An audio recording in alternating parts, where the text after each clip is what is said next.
because this involves personnel matters. With that, I'll turn it over to Coach. Jones, good to see you. Blessed with your presence. Thank you. Yeah, good to have you back. Football season must be getting close now, right? Um, yeah, so, following up on our conversation from last week, we've just been stacking days together here, just grinding along. And, it's getting better day by day. There's just no shortcut to it. You just have to keep stacking bricks and, building that strong foundation. We're definitely getting there from a conditioning standpoint, from a, overall fundamental and technique standpoint, and then, the plays and so forth, kind of working some groups together as, teams start to separate a little bit. Some guys are getting more reps than others as, it's that time of year where things, the team has to start to form to the guys that will get the most playing time. And as we start the regular season, of course, that could always change as things go, but that's kind of where we are now. We've had, just a lot of good opportunities to practice. We have the ACC officials in here, and, Daryl and his crew are here, and we saw them yesterday and met with them. And so that was obviously, as it always is, very helpful. And, just tighten up a few things for us, in terms of like formations and alignments and, what's holding, what isn't holding, what's interference, what isn't interference, what's a legal formation, what isn't a legal formation. A lot of times that's a fine line, and so actually working with the officials who work this conference and, do our games was a good experience. They're here again today. Again, we just continue to add things each day that get us closer to, getting ready to start the season. And, we're 2 weeks from today, we'll be across the ocean. So, we're getting closer, but still have some time. We're definitely not ready to do that yet, but I think we're on pace to be there. Still got a lot of work to do, but that's, this is about where we expect it to be. So, today's kind of a big review day for us, and then this weekend we'll, have a couple more competitive sessions before we, start classes on Monday and get into a regular season type of academic and athletic practice schedule. So we're this weekend very much transitioning from training camp to what we'll do during the regular season as far as, again, our class schedules, study hall, practice times, lifting routines, things like that. So camp is winding down. Football's not, but camp is. We'll get started in the front row. Bill, what stands out about Peyton Sylvan as a linebacker, and then what's he like in the field? Peyton's kind of a little bit of a throwback guy. Doesn't say too much, but he's all business. Really tough, competitive kid, high effort player.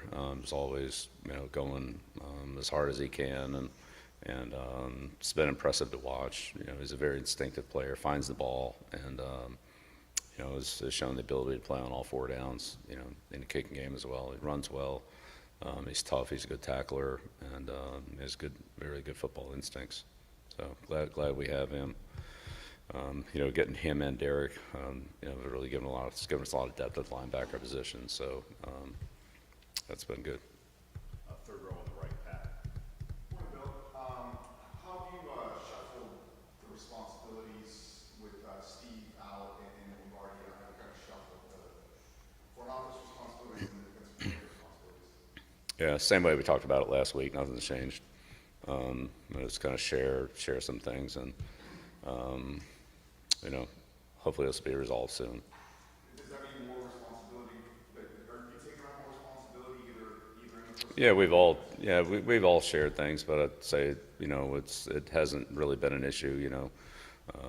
Guys have people have picked up in areas, and we've done the things that we had to do at this time of year. Things will change as they always do on the calendar, as recruiting changes, as the regular season comes into play. And so forth. But for this period, it's been the same until it changes, which will be in late August, early September. Front row on the right, Michael. Bill, good morning. I know the game's still a couple weeks away, but logistically, what does that trip look like for you guys? Like, when you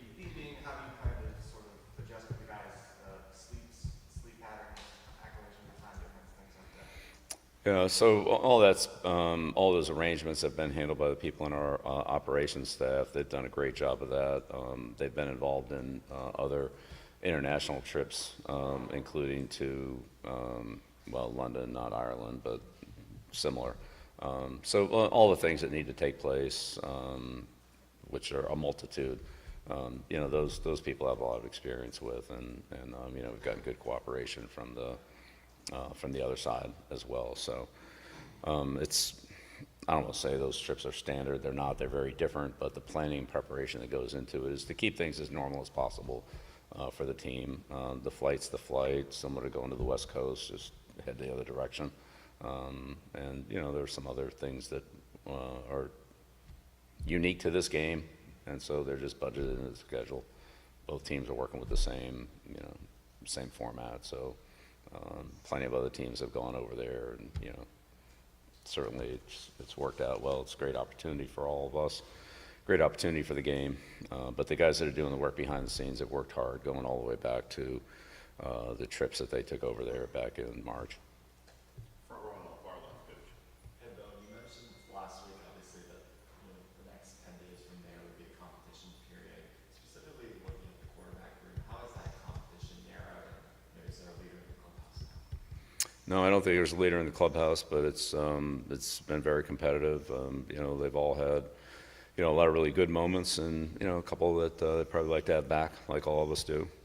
So as we wind down in kind of the last half of that, as you mentioned, that's kind of where we are. But certainly, on the overall on the team, we have guys that are have made their move and are getting more playing time, and there's other guys that have to do more to earn that. So, but the quarterback position is very competitive. So are some other positions I might add too. It's not the only one. How's your timeline on naming a starting quarterback, either internally or externally? How is that? Yeah. I mean, there's no deadline. There are other options on having a starting quarterback. So we'll evaluate those and try to figure out do the best thing for the team. Front right, Andrew. Bill, with Jaden Patterson at one corner, what is the other spot looking like? And specifically Trey Miller, we've seen him out there once a couple times, we've been able to see you guys. How has he Been in our packs, you've been sneaking over watching our practices up in the. Gotta take a lot for this 20 So how has he progressed since last year? What are some areas he's better? Trey, bigger. He's bigger.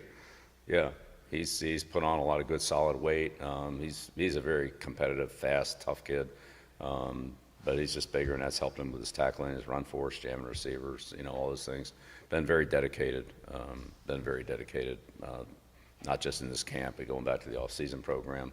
Working with Moses in the weight room and Amber on nutrition and things like that. He's a much stronger, more physical player with similar, if not better, speed than what he had last year. He's fast and explosive. Right next to him, Coach Noah, go ahead. He struggled a little bit last year at times.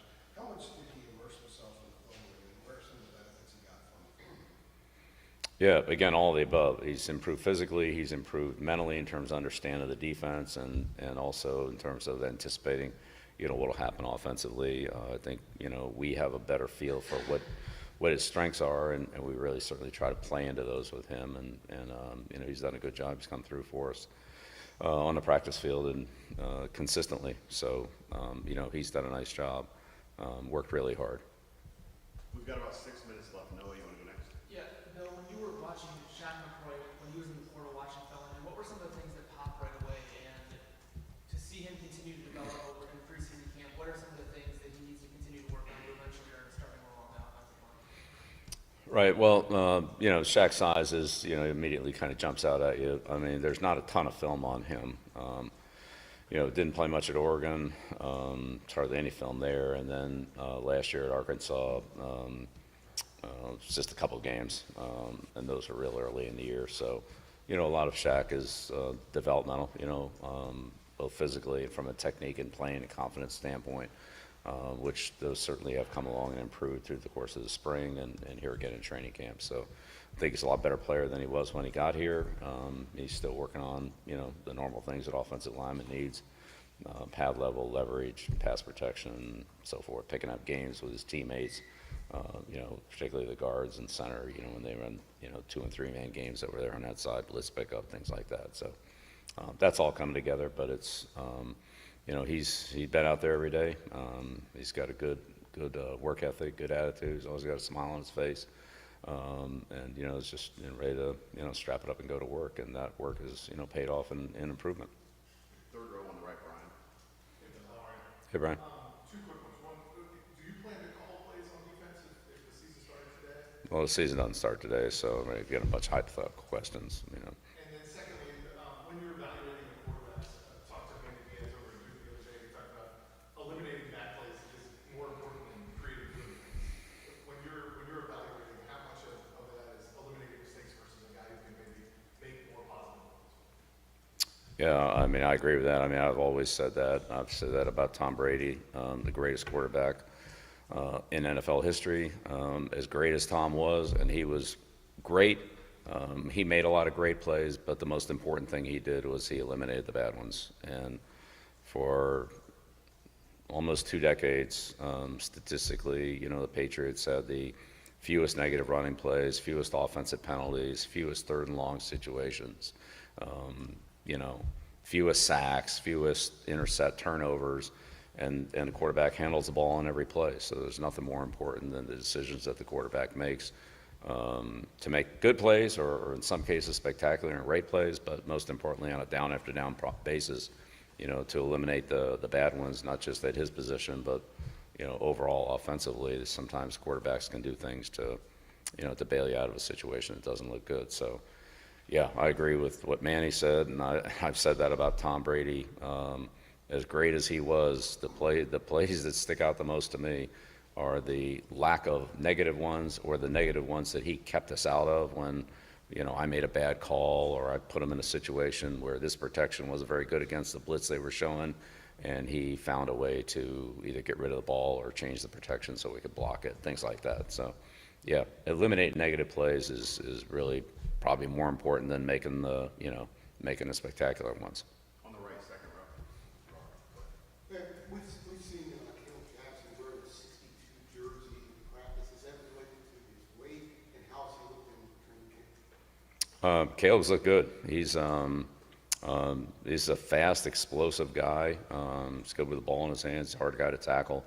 And when he runs a good pad level, which he does most of the time, and he's got good speed in the open field, and he's done a good job in the passing game, blitz pickup, and those kind of things. So, I enjoyed having him on the team. I think he's going to definitely help us, and it's going to have a role.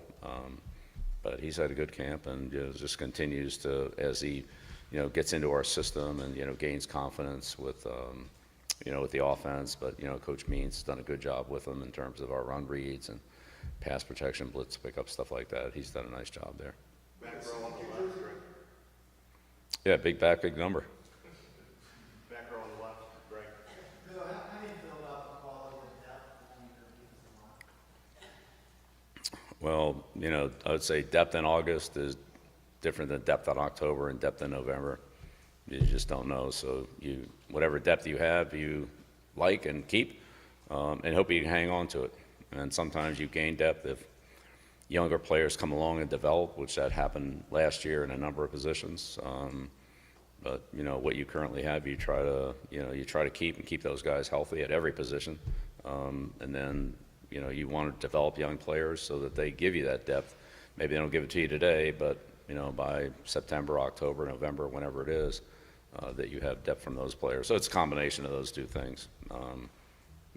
Every coach wants more depth than they have. I can tell you that. It doesn't matter how much depth you have, you want more. But a lot of it is you build your depth internally by the development of the players, and that's a big part of our program. So, I think we have enough young players on the defensive line, honestly, on the whole team.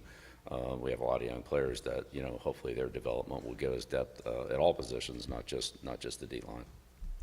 We'll finish up in the front left here, Coach. Morning, Bill. Devon, I know was a guy last year that kind of talked in flashes as a true freshman. What have you seen from them this offseason that'll, I guess, put him in a position to take the lead going into year 2? Well, confidence for sure. Last year he was just, like a lot of freshmen, trying to find his way, trying to get a role, get some playing time, find something that he could do. And then he, had an opportunity, took advantage of it. And, that's given him a lot of confidence and given us a lot of confidence as well. So whether it's in the passing game, carrying the ball, blitz pickup, just overall assignments and formations, things like that. He's just obviously way ahead of where he was last year, even though it's a new offense. But he's been able to, carry that forward with the experience and confidence that he's gained. But for all young players, especially freshmen, that confidence is a big thing. And just you kind of go out there your freshman year and go up against guys that are more experienced and get beat up a little bit, and they slick you and take advantage of stuff that you're not quite ready for. And then, after you start having success and start learning some of the tricks a little bit yourself, then the game slows down a little bit, and it just gives you an opportunity to perform better. So I'd throw a lot of our freshmen, redshirt freshmen, into that category. Not the guys who just got here, but I'm saying the guys that are now sophomores or redshirt freshmen. I don't know if that term exists anymore with the new, with new eligibility rules, but guys in their second year. And that's pretty common. Again, I've always experienced that. You see rookies come into the NFL, and honestly, it's sometimes you gotta show them where the huddle is, and then by the time you get to the second year, it's they're acting like they're 5-year veterans because they're so much further ahead than they were that first year when they, barely knew what they were doing, had no idea what was going on the other side of the ball, didn't know how to condition, didn't know how to train, didn't know what the expectations were, just trying to survive day to day. Now those guys, they know what the schedule is, they know what practice is going to be like, they know, more of an idea of what's going to happen on the other side of the ball, how to anticipate things. They know what they're doing. They're more confident. They can play faster. It's that year makes a big difference. All right. Thank you. Appreciate it. Thank you. Okay.